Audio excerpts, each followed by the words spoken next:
먼저 이 헌재 판결 보시다가 중간에 움찔 안 하셨어요? 참 간결하고 좋은 판결문이었다 이렇게 생각을 하고 특히 김희수 판사하고 이진성 판사가 그 보충 의견을 냈잖아요. 예. 그게 세월호 유가족들한테 큰 마음의 위로를 주는 아주 좋은 보충 의견이었다는 그런 생각을 많이 했어요. 자, 그러면 또 그 대선 얘기하기 전에 박근혜 전 대통령이 검찰 조사 받았는데 구속영장 청구될까요? 예, 지금 공범 관계인데 공범 관계 중에서 지금 하범들은 다 들어가 있잖아요. 오히려 우두머리거든 지금. 맨 우두머리가 안 들어간다는 재판이 성립이 안 되죠. 재판이 성립이 안 되고 우리나라 헌법 11조에 보면은 모든 국민은 법 앞에 평등하다고 되어 있거든요. 그러니까 그 법의 원칙에 따라서 당연히 구속돼야 되는 거고 구속이 되느냐 안 되느냐에 따라서 기소 날짜가 달라져요. 구속이 되면 20일 내에 기소가 되는 거고 구속이 안 되면은 기소를 언제 할지 몰라요. 불구속이 되면은 그리고 재판도 구속이 되면은 1년 내에 다 끝내야 되고 대법원까지 구속이 안 되면은 1년 내에 끝내야 되는 규정이 없어요. 그렇죠. 그러니까 구속이 되고 안 되고 큰 차이가 있는 겁니다. 구속은 될 것이라고 보세요? 당연히죠, 그건. 근데 이제 이런 얘기도 있잖아요. 박근혜 구속이 이 대선판에 야권의 역풍으로 작용해서 불리할 수도 있다. 그거는 쪼자는 사람들이 하는 얘기고 그런 대선의 유불리를 따져서 해서는 안 되고 그 법의 정의를 바로잡는다는 차원에서 판단해야 되지 그렇게 그 이해관계로 판단하면 안 돼요. 지난번에 얘기했잖아요. 당연히 그 청와대에 압수수색을 해야 되고 특검을 연장해야 된다고. 그거는 역사를 바로 세우기 위해서 그런 거지 무슨 정파적인 이해관계가 그런 게 아니라고. 실제 그 대선판에 불리하게 그러니까 그 판단 알겠는데 불리하게 작용도 할까요? 그 우리나라 국민들 뭘로 알고 그런 소리를 해요? 네? 우리나라 국민들의 지금 우리나라 국민들 중에 지금 거진 70%가 구속 수사해야 된다고 그러잖아요. 네, 탄핵 이후에 한겨레 여론조사에서도 그렇게 나왔었죠. 그리고 나머지 30%가 그럼 구속을 다 반대하느냐? 그건 아니고 구속을 아주 반대하는 사람은 10% 정도밖에 없잖아요. 그렇기 때문에 무슨 판세에 영향을 주거나 그런 일은 발생하지 않을 겁니다. 제가 제일 아쉽게 생각하는 거는 어제 새벽에 7시간을 조서를 검토했다고 그러잖아요.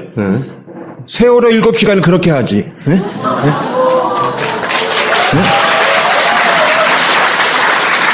세월호 7시간을 그렇게 했으면 애들이 다 살았을 거 아니에요. 자기 구속될까봐 7시간을 그걸 들여다보고 있으면은. 각 당 그 상황을 한번 짚어보려고 하는데 그 전에 이제 어느 당 소속도 아닌 김종인 전 대표는 왜 나간 겁니까? 할 일이 없어서 나간 거 아니에요?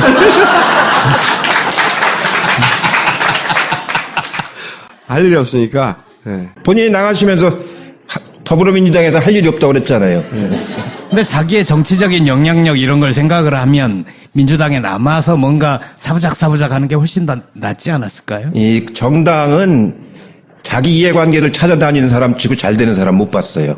잘 안 되더라도 그 당에 꾸준히 맞아요. 당을 발전시켜 가면서 함께하는 그런 사람들이 결국은 나중에 맞으면 정치 지도자가 되고 이제 그러는 거지. 이 철새라고 보통 그러잖아요. 이렇게 왔다 갔다 하는 사람들은. 예, 그거는 도래지가 없어서 안 됩니다. 그러면 김종인 전 대표가 이 대선판에서 유의미한 변수는 안 된다? 이 요새 무슨 정운찬 김종인 이런 누구누구 이렇게 하는데 그분들은 대선 때만 되면 서로 치켜 올리면서 이렇게 프로모션 하는 사람들이거든요. 예, 그렇게 갖고는 안 되고, 무슨 텐트를 치는 이 많이 그러는데, 도토리 키재기가 텐트가 어떻게 쳐지겠어요? 예, 그거는 비닐하우스도 못 만듭니다. 지금 문재인, 안희정, 그 다음에 이재명, 사회 공방이 치열해지고, 이게 보시기에 나중에 큰 후유증으로 남을 정도로 심한 지금 상태인가요? 어떻게 보세요? 지금 당내 이제 경선이 며칠 안 남았기 때문에 서로 막 감정이 솟구치고 지지자들끼리 막 충돌도 하고 이제 그러는데 예전 경선에 비하면 그래도 그렇게 심각한 편은 아닙니다. 이건 경쟁이기 때문에 어느 정도 항상 감정적인 충돌은 있죠. 12년도 같으면 막 물병도 던지고 계란도 던지고 그 안희정 지사가 계란 던지를 줍고 하는 장면도 나오고 그랬지 않습니까? 근데 그에 비하면 이번 경선은 그래도 같은 당에서 동지적 관계를 가지고 상당히 후보들이 자제해가면서 치르고 있기 때문에 아주 극심한 표현은 그래요. 그 정도도 안 하면은 누가 그걸 재밌게 보겠습니까? 지지자들 마음은 타는데 이때까지 경험을 보시기에 이 정도는 뭐 큰 문제는 아닙니다. 예. 그 문제는 아니다. 경선 이후의 후유증, 상처로 남을 가능성은 없습니까? 캠프에 참여해서 이렇게 한 사람들은 아주 열성적인 지지자들인데 공통점은 정권 교체를 위해서는 필사적으로 해야 된다라는 건 딱 그 사람들 공통점들이거든요. 그래서 대개 여론조사를 해보면은 그 90%는 모아집니다. 90%는. 그러니까 지금 우리 당 후보들의 전체가 한 60% 되지 않습니까? 세 명을 다 합치면은 그러면은 한 6, 9, 14, 한 55%는 하나로 모아지거든요. 나중에. 예. 그러니까 큰 누수가 생기는 건 아닙니다. 1차에서 끝나나요? 2차까지 가나요? 이게 조심스러우실 것 같긴 한데 그냥 저 개인적으로는 결선까지 가는 게 흥행에 더 도움이 된다고 생각하는데 어쨌든 그냥 객관적으로 현재 판세를 보자면 이게 2차까지 결선까지 갈 수 있을 정도라고 보세요? 일단 현장 투표가 22일 날 이 녹화하는 날 이제 이루어졌고 그 결과는 27일 날 호남에서 유세할 때 이제 발표를 하거든요. 그때 이제 전국적인 거 발표하는데 지금 그 오후에 대개 투표가 끝나고 개표까지는 해놨습니다. 발표만 안 하고 있을 뿐이지. 27일 날 이제 최종 결과가 나올 텐데 정확한 정보는 아닙니다만 그 개표에 참관했던 사람들한테 전원으로 들리는 얘기에 의하면은 2차까지는 안 갈 것 같다라는 분위기입니다. 안희정, 이재명 후보가 역전의 발판을 마련하려면 앞으로 어떤 전략으로 가야 되나요? 그 호남 27일 날이 첫 투표인데 첫 유세고 그 다음에 이제 29일 날이 충청도고 그 다음에 이제 영남이고 그 다음 수도권인데 대개 호남 쪽이 그 상징적인 게 있습니다. 호남에 가면은 그 양무 호남 시무국가라는 말을 많이 해요.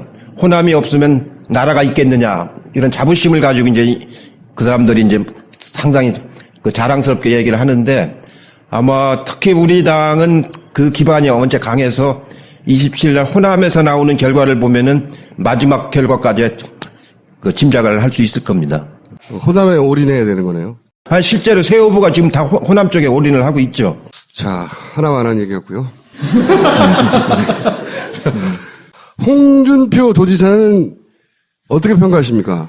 예, 지난번에도 잠깐 제가 얘기한 것 같은데 보수 진영 전체의 먹칠하는 그 맞으면 천박한 막말을 하잖아요.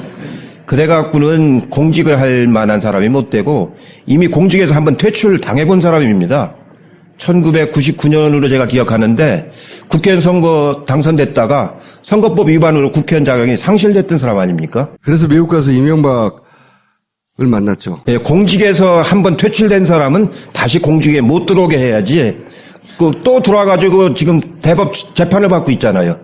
그렇게 공직을 해서는 어떻게 되나요? 제가 7번 국회의원을 하고 30년 가까이 정치했는데 저는 단 한 번도 선거법 위반으로 입건조차 돼본 적이 없어요. 표를 내놓으라고 협박을 하니까. 협박이 아니고 안 주면 안 받고 말지. 그래도 지금 홍준표 도지사죠. 홍준표 도지사가 10% 전으로. 네. 전으로 넘어가면서 김진태 후보의 등장으로 조금 떨어지긴 했어요. 자유한국당에서는 제일 1위죠 지금. 네. 근데 전체적으로 보면은 뭐 많이 올라가 봐야 한 15% 이상은 못 올라갈 것 같은데 그렇게 올라가면은 아주 좋은 구도가 짜여지는 거죠. 둘 중에 결국은 홍 도지사가 더 가능성이 높겠죠? 두 분 다 저는 가능성이 없다고 보고요. 근데 두 분의 공통점은 뭐냐면 이 바람이 불면 촛불이 꺼진다. 응? 풀은 바람이 불면 눕는데 뭐 검찰은 바람이 오기도 전에 눕는다. 이런 비유를 하는 걸 보고 참 어떻게 보면은 오죽 할 말이 없으면 그런 소리 하겠습니까? 박근혜 전 대통령의 구속이 혹시 그 지지율을 끌어올리는 계기가 되지 않을까요? 글쎄 아까도 그런 소리 하지 말라고 제가 그랬는데 만약에 홍준표 도지사가 되면 자유한국당만으로는 안 되는 게 뻔하기 때문에 바른정당하고의 단일화 시도를 할 거잖아요. 벌써 그런 움직임이 있는 것 같은데. 근데 이제 바른정당 같은 경우 유승민 후보가 유력한데 지지율이 안 나온단 말이죠. 그럼 단일화 시도가 있을 텐데 단일화 시도로 결국 단일화 될 거라고 보세요? 두 당 간의 후보는? 그 짬뽕에다 짜장면 말아 먹는 법이 있어요? 짜장면 먼저 먹고 나중에 짬뽕 먹는 거지. 두 개 섞어 먹으면 무슨 맛으로 먹겠습니까? 그거는 무슨 이혼이 아니고 별거라고 뭐 그런 얘기를 하는데 별 의미 없는 얘기예요. 그거는 실제로 그 사람들을 퇴출시키고자 하는 게 지금 국민의 여론인데 정권 교체하자는 게 그 사람들 퇴출시키자는 거 아닙니까? 그래서 합쳐지거나 말거나 전 별 관심이 없어요. 그 사람들의 일부가 지금 호남 쪽에서 지지가 좀 있는 국민의당 쪽의 후보와 합치거나 당과 합치거나 이럴 가능성은 없을까요? 유승민 후보는 국민의당과도 합쳐야 된다는 얘기를 여러 번 해왔으니까. 그러니까 이제 지난번에도 제가 말씀드린 것처럼 그런 후보 단일화는 요새는 대세가 아니라니까요. 국민들이 그거는 여러 번 맞으면 아니라는 걸 경험을 했기 때문에 이제는 유권자 단일화 시대란 말이에요. 유권자가 스스로 선택해서 하나를 만드는 시대로 가고 있기 때문에 어느 당 후보가 누가 합치고 하면 유권자가 따라갑니까? 안 따라가죠. 그렇기 때문에 그런 인위적인 단일화 이거 가지고 시도하는 것은 국민들이 호응도 안 할 뿐만 아니고 결과적으로 성공도 못하죠. 자유한국당과 바른정당 단일화는 성공하지 않을까요? 어쨌든 자기들은 너무 급하니까. 아까 제가 말씀드렸잖아요. 그건 짬뽕하고 짜장면하고 섞어 먹는 거라고. 네. 돼도 큰 의미가 없다. 탄핵한 사람하고 반대한 사람이 다시 또 하나로 뭉치는 건데 그러면 옛날 원박으로 돌아가는 거 아닙니까? 예? 원박으로 돌아가는 건데 그게 무슨 의미가 있겠어요? 더군다나 탄핵된 원박으로 돌아가는 건데. 만약에 자유한국당과 바른정당이 단일화를 했어요.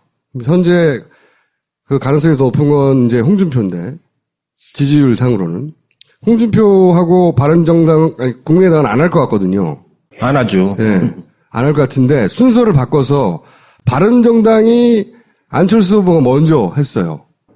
그런 가능성은 뭐 제로는 아닌 것 같은데 하고 나면 안철수하고 홍준표는 또 안 할 것 같거든요. 못 할 거죠. 예. 예. 셋이 합쳐지진 저는 안 할 것 같아요.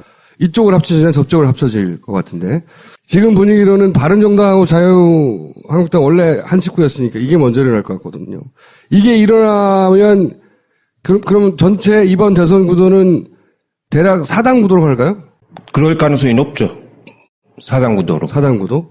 그래서 아까 제가 좋은 구도가 잡힌다고 그런 게. 좋은 구도. 예? 이미 더불어민주당이 한 60%를 확보한 상태에서 4당 구도로 가기 때문에 그 두 번째 당이 얻을 수 있는 그 지지도가 뭐 결코 20%를 못 넘어서는 거죠. 그러면은 대략 한 5대 뭐 2대 뭐 10몇 프로 뭐 이런 그런 정도 되겠죠. 예. 그런 정도로 전망하시죠. 한 80%가 투표한다고 본다면은 네. 투표율이 한 80% 된다고 보면 대개 한 5대 2대 1 정도 그 정도 되겠죠. 이 구도가 앞으로 50일, 40 며칠 이내에 흔들린다면 어떤 이유로 흔들릴까요? 지금은 이제 흔들릴 구도는 거의 없어요. 없고 그게 이제 다른 때보다도 제일 그 특징이 이번이 19대 대통령 선거인데 역대 대통령 선거보다 가장 큰 특징은 정권 교체에 대한 열망이 국민들에게 너무 절실한 겁니다. 그렇기 때문에 거기에 져야 되는 요소는 전부 다 배제시키는 거거든요. 각자 후보들도 정권 교체에 걸림돌이 된다고 하는 사람은 각 당 내에서도 이제 배제가 되지 않습니까? 그래서 이제는 큰 변수가 오기는 너무 이제 시간이 늦었다 이렇게 생각을 합니다. 그래도 끊임없이 시도할 거 아닙니까? 그렇죠. 시도해 하겠죠. 포기하지는 않겠죠. 그러나 그 포기는 다음을 위해서 시도하는 것이지 이번에 된다고 보는 사람은 없는 것 같고 자유한국당 의원들도 제가 우연히 이제 식당이나 국회에서 이렇게 만나면은 이제는 포기 상태에 들어갔습니다. 그러면서 저한테 농담을 해요. 이청규 좋겠어요. 그래서 이제 끝났어요. 뭐. 자기들끼리 그런 말을 해요? 그럼 되게 그런 분위기이기 때문에 동력이 생길 수가 없죠. 그렇게 되니까. 그 홍준표 도지사가 강점은 생활력이에요. 생존력 진짜 강하거든요. 최대 단점은 여의도 내에 이 세력이 없어요. 좋아하는 사람이 없어요. 홍준표 자꾸 얘기를 하는데 네. 사실은 언급할 가치가 없는 사람입니다. 작전 자체가 보면은 이제 반노 전략의 반노에 보니까 계속 노무현의 이름을 끄집어내고 그나마 가장 크게 결집시킬 수 있는 프레임이 그거라고 본 것 같아요. 끊임없이 반노 그리고 끊임없이 문재인만 공격하는 원래 프레임은 잘 짜거든요. 양반이. 이것도 효력이 없을 거라고 보시는 거죠? 지금 돌아가신 역대 대통령 중에서 제일 존경받는 사람이 지금 노무현 대통령 아닙니까? 예, 그렇기 때문에 그게 그냥 누가 이렇게 홍보해서 나온 게 아니잖아요. 저절로 마음속에서 이렇게 나온 거기 때문에, 그 프레임이 그게 별 도움이 안 될 겁니다, 실제로가. 그동안에 이제 박정희 대통령도 맞으면 저기가 많이 존경을 받았었는데, 이번에 박근혜 대통령이 자기 아버님 것 가지고 이렇게 맞으면 훼손을 하고 간 셈이 아닙니까? 그래서 별 도움이 안 될 겁니다, 그게. 그럼 뭐 선거 안 해도 되는 거 아니에요, 그러면? 근데 이제 한 가지 조심할 건 뭐냐면은, 이 역대 선거에서 보면은 마지막에는 이 새들이 결집을 하거든요. 그렇죠. 마지막 일주일 가면 이제 결집을 하기 때문에 그 결집의 강도가 어느 정도 되느냐에 따라 다른데 쓸만한 후보가 나오면은 굉장히 빠른 속도로 결집을 합니다. 옛날 같으면 이해창 후보 같은 그건 굉장히 강한 후보였거든요. 그런 분이 나오면 되는데 지금 거론되는 분은 그런 정도의 맞으면 소구력을 갖고 있는 분들이 아니라서 그렇게 결집도가 강하지는 않을 것 같습니다. 최근에 중앙일보 JTBC 회장 홍석현 그분이 사퇴를 했잖아요. 예. 의미심장한 얘기를 남기고. 출마하는 건가요? 네, 그분이 변수가 될 가능성도 있습니까? 그분이 작년 여름까지는 출마할 거라는 그런 얘기가 간간히 저한테도 들렸었어요. 그래서 저도 혹시 출마할지도 모르겠다 이렇게 생각을 했는데 이미 이제 각 당의 후보가 결정 단계에 들어갔기 때문에 나오신다면 무소속으로 나오셔야 되는데 무소속으로 나와서 선거 치른다는 건 어려운 일이고요. 대선은 더더군다나. 아니 그러고 정당 정치에 떠나서 무소속 후보가 돼서 어떻게 하겠습니까? 그래서 그건 의미가 없는 일이고 그분이 그 중앙일보 회장직을 사임한 건 저는 이유는 잘 모르겠습니다만 다른 이유가 있는 게 아닌가 그렇게 짐작을 합니다. 잘린 건가요, 혹시? 자기가 주인인데 어떻게 잘려? 근데 왜 중앙일보 주식은 본인 게 아니라 이건희 거다라고 김영철 변호사가 김영철 변호사지 폭로한 적 있지 않습니까? 상장을 안 했기 때문에 그 주식이 누가 가지고 있는지는 우리가 잘 알 수가 없어요. 상장한 회사가 아니기 때문에. 근데 옛날에는 중앙일보가 삼성그룹에 속했었는데 상당히 오래전에 삼성그룹하고 분리를 했습니다. 그러니까 지금 중앙일보는 삼성그룹 소속 회사는 아니거든요. 다만 이제 비상장 주식은 이제 이병철 씨 가문에서 얼마를 가지고 있고 홍 회장 가문에서 얼마를 가지고 있는지는 그건 국세청이나 알지 나머지는 잘 알 수가 없죠. 그 비공개 자료이기 때문에. 근데 아마 문화재단이라든가 호암 문화재단이라든가 이런 데는 이병철 가문에서 좀 가지고 있을 겁니다. 하여튼 대선 출마용으로 퇴직한 건 아니다. 등록이 14일인가 등록을 시작하는데 대선 후보가 등록을 하려면은 준비해야 되는 서류가 엄청나게 많고 그거 준비하는데 아무리 빨리 준비해도 20일 이상은 걸릴걸요. 그 서류 준비하는 데만. 자유한국당하고 바른정당은 합당하겠죠? 대선이 자기들 뜻대로 안 되고 나면? 그건 되거나 말거나 별 관계가 없다니까요. 만약에 유승민 후보가 되면 홍준표 후보보다는 소구력이 있지 않을까요? 지금은 지지율이 낮지만 언더독이 이겼다 이런 것도 더해서. 아니 여러 가지 품성으로 보나 정책으로나 보나 유승민 후보는 저는 상당히 좋은 보수 진영의 후보라고 생각을 해요. 네. 다만 이제 자기 성과를 그동안 낸 게 없어서 국민들한테 각인이 잘 안 돼 있고 이제 그런데 저도 같이 상임위에서 이제 외통위에서도 같이 해보면은 아주 성실하고 또 경제학 이론도 상당히 꽤 많이 있고 그런 후보인데 아직은 이제 본인의 대중성이 없는 거 하나 하고 정권 교체의 흐름에서 이 공간에 여지가 없는 거죠. 발을 뻗을. 그래서 부상은 안 되는데 앞으로는 상당히 가능성이 있는 후보 중에 하나라고 봅니다. 이번에는 서로 홍준표 도지사를 이기고 보수의 단일 후보가 되더라도 어렵다고 보세요? 어렵죠. 이번에는. 아까 거의 포기한 것 같다고 그러잖아요. 그러니까 이번 대선은 문재인 대 안철수의 대결이다. 라는 안철수 대표의 발언은 어떻습니까? 희망사항이죠. 답이 너무 짧아. 아니, 정치라는 건 말을 설명하는 게 아닙니다. 간단 명료하게 이렇게 하고서 필요하면 부연하는 것이지. 희망사항이어도 2등하면 양강 대결이었다, 뭐 이렇게 주장할 수는 있는 거 아닙니까? 그렇게 하려면 이제 자유한국당이나 바른정당이 다 포기를 해야 되는데 그분들이 국민의당이 가능성도 지금 낮아 보이는데 거기다가 그 사람들이 포기를 하겠습니까? 왜냐면 내년 그 지방선거가 또 1년 만에 또 돌아오는데 그렇죠. 자기들 후보를 안 낸다는 건 당이 이제 없어지는 거나 마찬가지인데 내년 지방선거 때 그 사람들이 어떻게 하려고요? 그렇기 때문에 당에서 대선 후보를 안 낸다고 하는 거는 모르겠어요. 제가 보기엔 이번 대선 끝나면 큰 정계 개편은 올 겁니다. 지금 자유한국당이나 저런 게 그대로 유지될 것 같지는 않고 또 국민의당도 집권을 못하면은 이제 별로 그 의미가 없어지지 않습니까? 그렇기 때문에 이번 대선 끝나고 나면 전체적으로 큰 정계 개편이 이제 이루어질 텐데 그 차원에서 이제 협치의 문제라든가 맞으면 연정의 문제라든가 이런 차원에서 생각을 해야 되는데 사전에 인위적인 연정이라든가 이렇게 되는 건 아니거든요.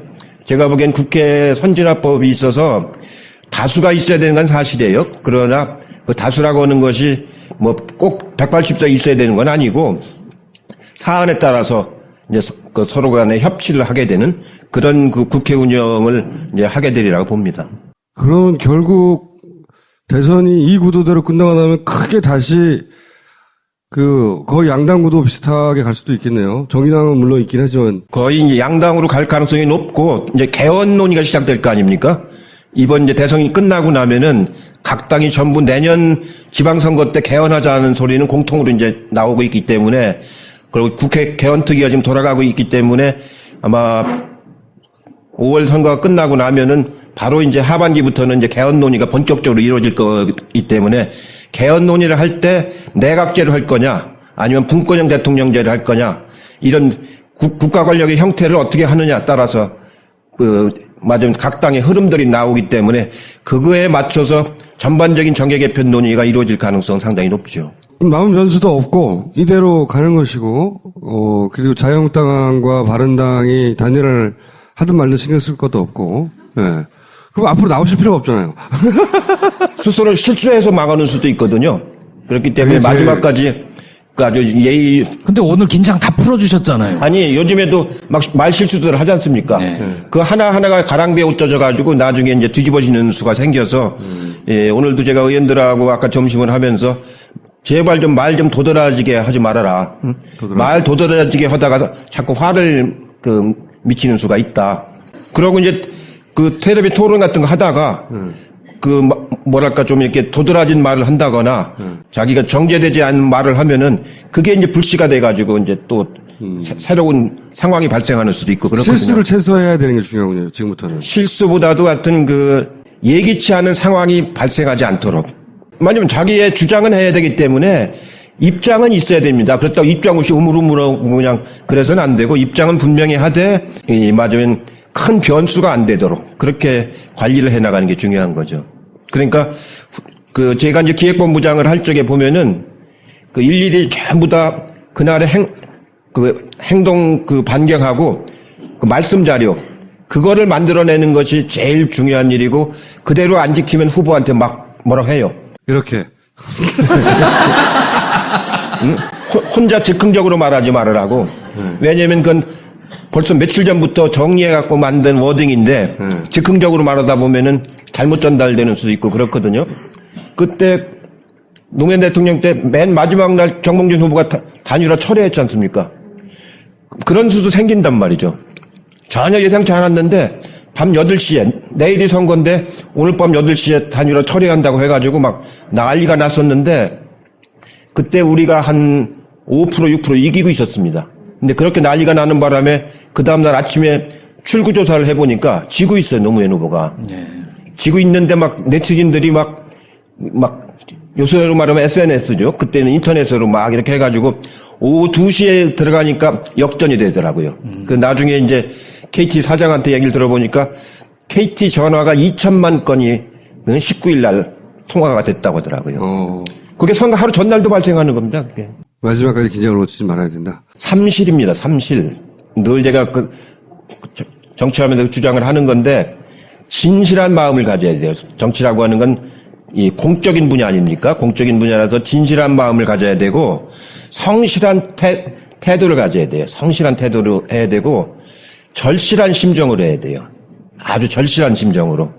그래야 이게 다른 사람한테 감동을 주고 동의를 얻을 수가 있거든요. 그러니까 진실한 마음, 성실한 태도, 절실한 심정. 이걸 꼭 이겨야 되겠다고 하는 절실한 심정. 그 삼실을 가지고 이제 선거 때까지 가야 된다라는 게 굉장히 중요한 얘기입니다. 지지자들도. 물론요. 지지자도 그렇고 후보도 그렇고 캠프도 그렇고. 알겠습니다. 오늘 여기까지 하겠습니다. 일단 현장 투표가 22일 날, 이 녹화하는 날 이제 이루어졌고, 그 결과는 27일 날 호남에서 유세할 때 이제 발표를 하거든요. 그때 이제 전국적인 거 발표하는데, 지금 그 오후에 대개 투표가 끝나고 개표까지는 해놨습니다. 발표만 안 하고 있을 뿐이지. 27일 날 이제 최종 결과가 나올 텐데, 정확한 정보는 아닙니다만, 그 개표에 참관했던 사람들한테 전원으로 들리는 얘기에 의하면은 2차까지는 안 갈 것 같다라는 분위기입니다. 안희정, 이재명 후보가 역전의 발판을 마련하려면 앞으로 어떤 전략으로 가야 되나요? 그 호남 27일 날이 첫 투표인데 첫 유세고, 그 다음에 이제 29일 날이 충청도고, 그 다음에 이제 영남이고, 그 다음 수도권인데 대개 호남 쪽이 그 상징적인 게 있습니다. 호남에 가면은 그 양무 호남 시무 국가라는 말을 많이 해요. 호남이 없으면 나라가 있겠느냐, 이런 자부심을 가지고 이제 그 사람들이 이제 상당히 그 자랑스럽게 얘기를 하는데, 아마 특히 우리 당은 그 기반이 언제 강해서 27일 날 호남에서 나오는 결과를 보면은 마지막 결과까지 그 짐작을 할 수 있을 겁니다. 호남에 올인해야 되는 거네요.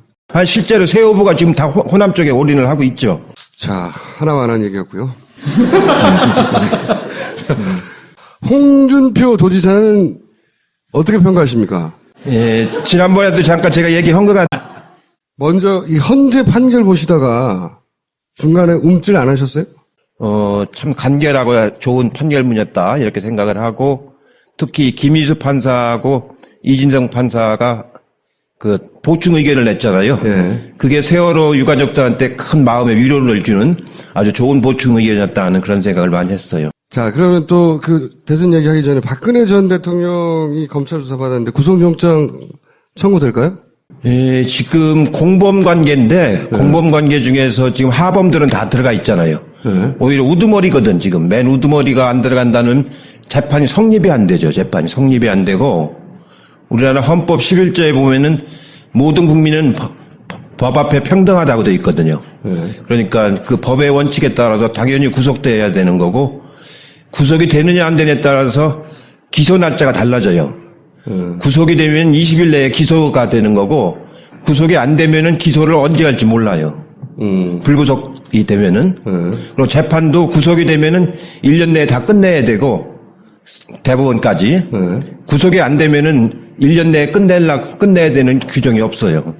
그렇죠. 그러니까 구속이 되고 안 되고 큰 차이가 있는 겁니다. 구속은 될 것이라고 보세요? 당연히죠, 그건. 근데 이제 이런 얘기도 있잖아요. 박근혜 구속이 이 대선판에 야권의 역풍으로 작용해서 불리할 수도 있다. 그거는 쪼잔한 사람들이 하는 얘기고, 그런 끼리 막 충돌도 하고 이제 그러는데, 예전 경선에 비하면 그래도 그렇게 심각한 편은 아닙니다. 이건 경쟁이기 때문에 어느 정도 항상 감정적인 충돌은 있죠. 12년도 같으면 막 물병도 던지고 계란도 던지고, 그 안희정 지사가 계란 던지고 줍고 하는 장면도 나오고 그랬지 않습니까? 근데 그에 비하면 이번 경선은 그래도 같은 당에서 동지적 관계를 가지고 상당히 후보들이 자제해가면서 치르고 있기 때문에 아주 극심한 편은 그래요. 그 정도도 안 하면은 누가 그걸 재밌게 보겠습니까? 지지자들 마음은 타는데 이때까지 경험을 오시기 이 정도는 뭐 큰 문제는 아닙니다. 예. 큰 문제는 아니다. 경선 이후의 후유증, 상처로 남을 가능성은 없습니까? 캠프에 참여해서 이렇게 한 사람들은 아주 열성적인 지지자들인데, 공통점은 정권 교체를 위해서는 필사적으로 해야 된다라는 건 딱 그 사람들 공통점들이거든요.